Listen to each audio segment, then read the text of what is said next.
Hi guys, welcome back to my YouTube channel. তো বাড়িতে ছিলাম না, কিছু মাল আনতে গেছিলাম বর্ধমান। মাল শেষ হয়ে গেছিলো। আর এখানে দেখতে পাচ্ছ সার্কিট রেডি হচ্ছে। তো কালকে এটি বলগোনা যাবে। চোঙের আলাদা লাইন এবং বক্সের আলাদা লাইন। তো এখানে সার্কিট রেডি করে ফেলেছে। তো বাড়িতে ছিলাম না, তো রেডি করে ফেলেছে। দেখতে পাচ্ছ সব রকম কাজ শেখানো আছে, প্রায় সব রকমই কাজ জানে।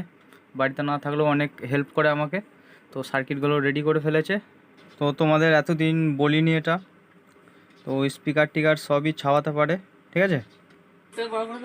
তো এইখানে যে সার্কিটটি দেখতে পাচ্ছ, পেছনের দিকে যে তারগুলো হয়, সেই তারগুলো কাটা হয়নি। এগুলো আমাকেই এবার কাটতে হবে, কিছু করার নেই। অনেক কাজ করেছে বলছে। তো গাইস, ভিডিওটা এখানেই শেষ করছি। ভিডিওটা ভালো লেগে থাকলে একটি লাইক করে দেবে। চ্যানেলে নতুন হয়ে থাকলে চ্যানেলটি অবশ্যই সাবস্ক্রাইব করে পাশে থাকা বেল আইকনটা প্রেস করে রাখবে। দেখা হচ্ছে নতুন কোনো ভিডিও নিয়ে। তো তখন সবাই ভালো থাকবে এবং সুস্থ থাকবে।